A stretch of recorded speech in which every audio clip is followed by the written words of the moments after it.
Welcome to this lesson, which is all about Milgram study conducted in 1963, 50 plus years ago. And much like Demant-Kleitman and Pilyavin, this study also continues to be a very important one for students who are starting to understand what research looks like in psychology, for the simple reason that studies like Pilyavin, like Milgram, have helped develop the procedures and the standardizations that and the ethical guidelines that we see today, which are rigorously followed.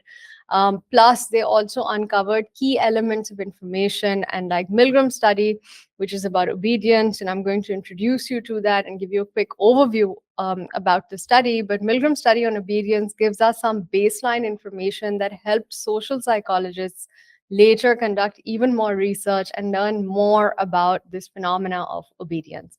So first, let's look at this particular study, like a quick overview.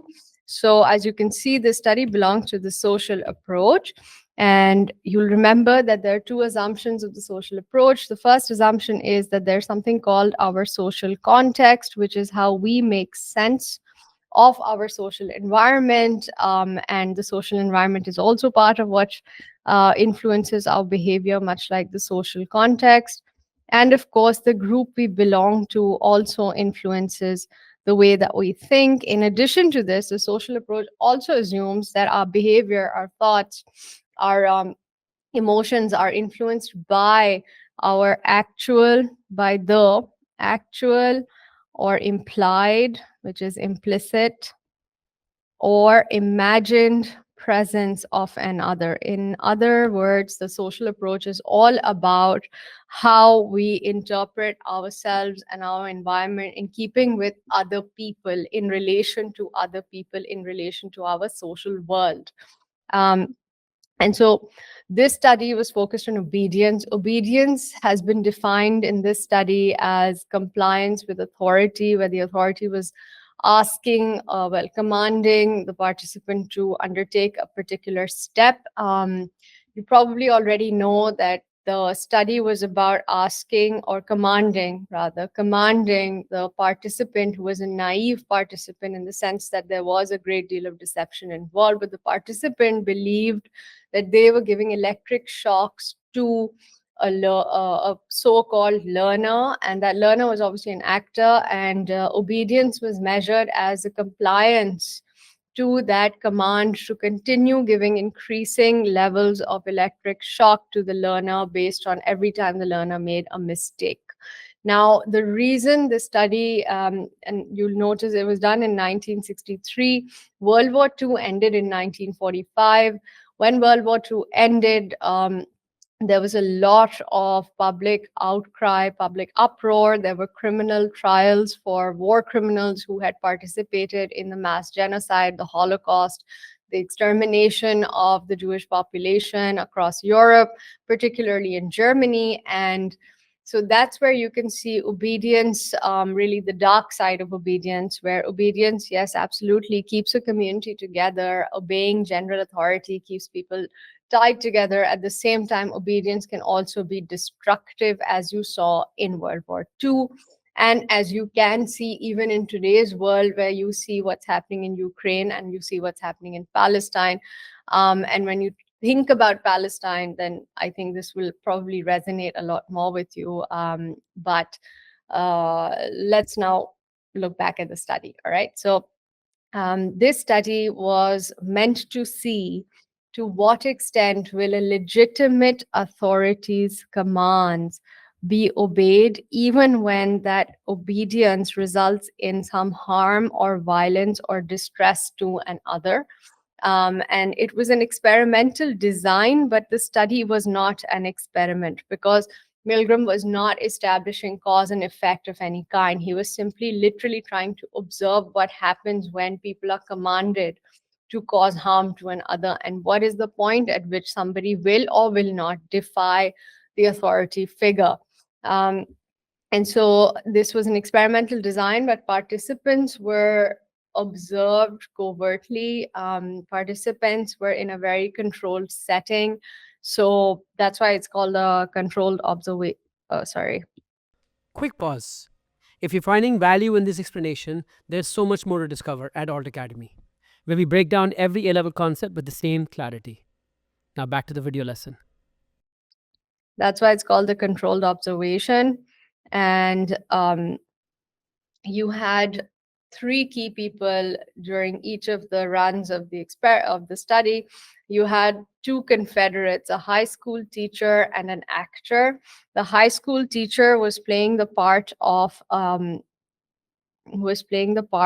the experimenter, and he was posing as the authority figure, where the actor was playing the part of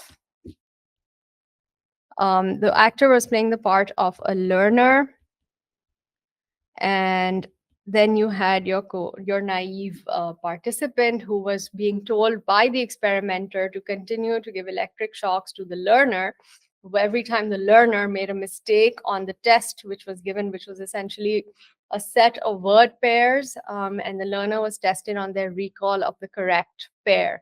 And so this experimental study does tell us a lot about situations in which we will be able to understand why human beings will harm other human beings, even though they themselves experience great distress at being asked to do so and at actually doing so, taking those steps to harm another person.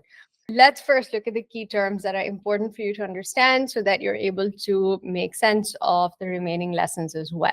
So first of all, what is obedience? Obedience is our desire and our tendency to literally go along with or to comply with whatever instructions or commands we receive from any kind of authority figure. So compliance or conformity is all part of being obedient, and all of that does come from the social pressure we experience. Remember that obedience is part of the social approach in psychology, where we're all about how the presence of actual, implied, or imagined others impacts the way we behave, where the presence of the group we belong to or the groups around us will also influence how we behave. And all of that is part of social pressure. Obedience is very universal human tendency.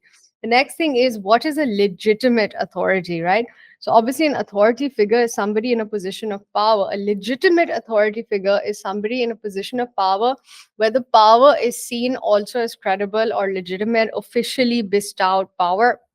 And a confederate is something that we use in research methodology. You will come across the word confederate just to describe someone who is also, it's also called stooge sometimes. A confederate is essentially an ally or a collaborator with the experimenter who is pretending to be a certain way or exhibiting certain actions that are based on the instructions of the experimenter, but the participants do not know that this person is acting and is part of the experimental or research team.